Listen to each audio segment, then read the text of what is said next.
we're going to take a closer look at the data logger and the connection to the modem, router, and electronics. So we're going to go ahead and explain each one of these components.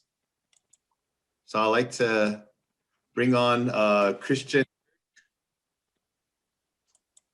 to go ahead and start with a breakdown of some of these. Yeah. So we're going to start where the data is being generated, and that's the Met1 BAM.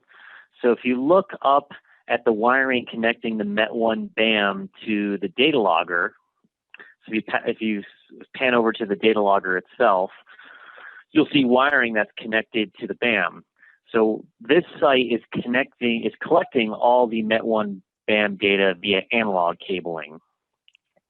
So basically the logger is measuring a voltage, and that's being converted to a concentration.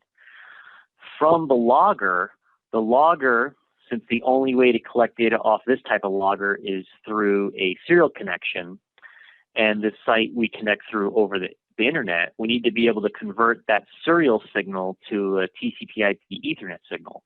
In order to do that, we've got this device here, which is a networked serial device server. This particular brand is Lantronix, but it takes that serial signal and makes it available to the local area network.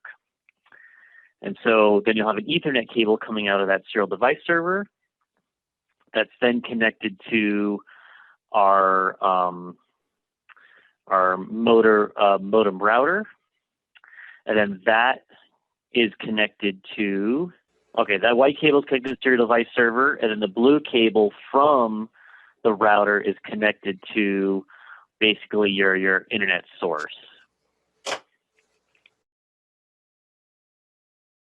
The router serves as the gateway to the site. Basically, when you're on the outside world or the wide area network and you want to connect to the site, you're going to connect to the site's WAN IP address.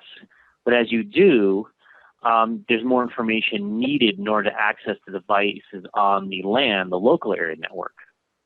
And so that router basically takes all the traffic from the outside world and routes it to the appropriate locations inside the network. In this case, it's going to route it to that serial device server, and that serial device server will then translate that Ethernet signal to serial communications.